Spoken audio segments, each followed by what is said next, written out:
criticism. I guess I'll throw the gender advantage out of the way before environment. You want your overview with that? Or are you going to? Overview, then gender, then environment.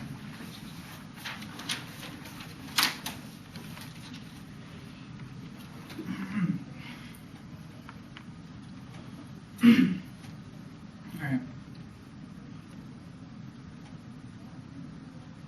You have no answer to our argument that gender violence advantage outweighs your other advantages. At point you can see the systemic impact of 100 million deaths in the world. You also see the internal link to this argument around 96 evidence indicates if we want to link argument proves the justification for violence against women within the notion of the state. Piece of point is you say it's what makes the structural cause of extinction possible. We will win that at best there's a long time frame for any of your advantages about environmental rollback because they require litigation to happen against every single piece of legislation and then roll back. We will always win a shorter time frame, especially the notion of systemic impacts. If we win the framework debate, it doesn't matter. Because you've conceded that our interpretation is that you can't weigh any of your advantage until political theory of law was defended, which means you have to defend the idea of the discourse of the Violence Against Women Act in the context of silence. Of all of your silence now arguments or link arguments, you have the misbuilding on criticism. Our argument is not just we always should always be silent. It is an argument about the way that you frame silence, the way that you assume that silence is only a fraction proposes of the emancipatory potential of this. You do not answer in the 1A or the Brown and 96 alternative evidence I read in the 2 and C that said it's the most ethical decision you can make to reject the idea that silence is a form of subordination in the status quo, that the assumption that we should bring women in front of the law and have the truth come out to set their ideals free is an unethical way to view the thinking because it denies the notion of subordination in the status quo. It also makes state power more coercive. The impact of this argument is our evidence says that this is what justifies this allows these types of regulations that justify the continuation of state violence. You've also seen a multitude of masking arguments will be articulated on the limelight line gender debate. You say the plain sells racism in the law that proves that you're good because you provide equal opportunity. You do not answer our Brown and 95 evidence. All you say is your callable evidence answers this argument, but our Brown evidence is more specific than yours in terms of what happens in the notion of liberal theory. Especially you can see the internal link is your human rights advantage. Our evidence says the assumption that you can take private spheres of domestic involvement, extend them to human rights merely assumes that you can extend the notion of the liberal subject. You can see that this is the internal link to what your callable evidence says prevents the articulation of sexual difference, which not only a solvency takeoff serves internally to environment advantage.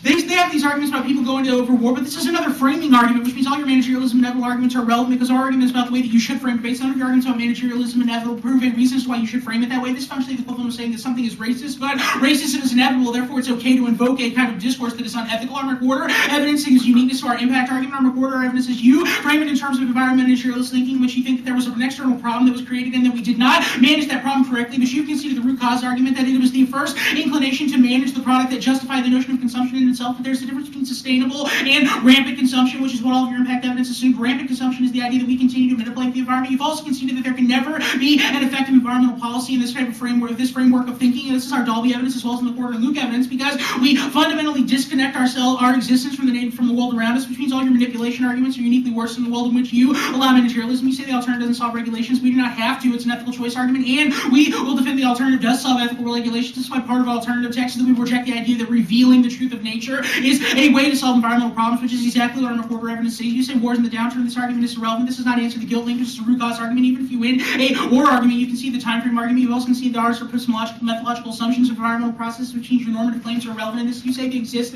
They have existed since the 70s. This is uniqueness argument. This is why we have an alternative. You say there's always value to life takes out the impact of our criticism. This is not the impact of our criticism. It's not about value to life. You say you extend the landowner co-op argument. This is not an offensive argument for you. You say we can't protect because the right will take over, but you concede our internal link Dalby evidence that says managerialism is the far right, which means you have no uniqueness for this argument. You say humans still consume. This argument's answered above. Your calculability arguments are irrelevant in the notion of liberating nature because they aren't conclusive about the idea of the notion of guilt and managerialist thinking. You've also can see the Dalby evidence says it accelerates environmental destruction. Even if you in the calculative thought can happen, you don't have a defensive in context of the environment. Criticism.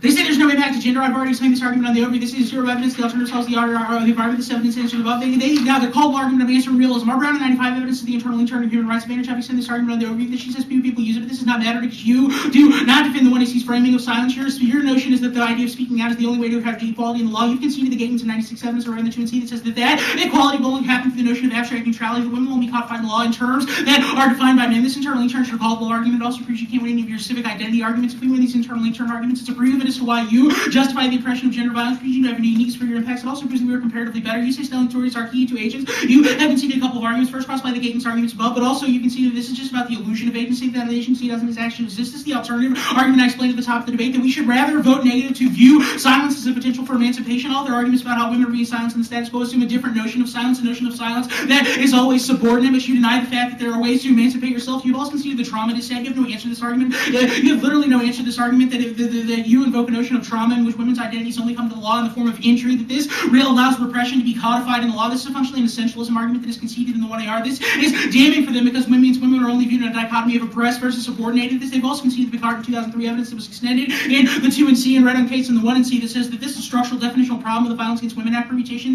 She just extends and says it's not severance. You can see there's no net benefit to permutation because permutation still allows women to go in front of the law and requires. They've also conceded that they can't detach themselves from the thesis of their advantage. The thesis of the advantage is that women come into the law in order to emancipate themselves, which means there is always a solvent step between the will of the permutation. There's also no explanation as to what the net benefit to the permutation would be, which means it's not a reason to prefer the perm over the will of the alternative. They send the Chomsky evidence. This is irrelevant. We are not denying the potential of the state. We are just a criticism of the way that you do engage the state, which means none of these arguments are offense. You extend your criminal system proves argument. This is a stupid argument. It's not the inevitability of the criminal system is not met. Our impact is about the way that the stories of violence against women are perpetuated, which means that even if there are external reason the criminal system is bad, this is not a question that answers our argument about the way that violence against women is perpetuated in structured gender dichotomies framework debate. They say that most of the 1AC, they've conceded a couple of arguments. First, the criticisms are key to policy making. This is our Gorham argument, and that we don't have to have specific outcomes. Our interpretation rejects normative theory. They have also conceded that we don't have to have evidence about result because predictability is a negative right, as well as the uniqueness of the time scheme, which means there's no impact to mooting the 1AC. There's literally no reason to reject the negative. They've conceded that as long as they defend the epistemological and methodological assumptions of the advantage of the plan, rather than they get a one-shot deal, which means we don't moot the entirety of the 1AC because you only have to win one argument. They say no objective truth. I answered this argument above. They say that we shouldn't withdraw from the law. I've also answered this argument above. The alternative does not withdraw from the law. It's about the way that you have framed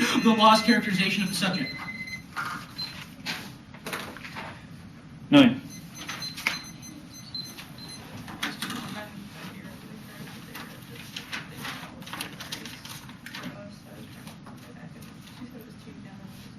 Did you take any of our find it eventually. I guess your 1AR stuff. The environment debate.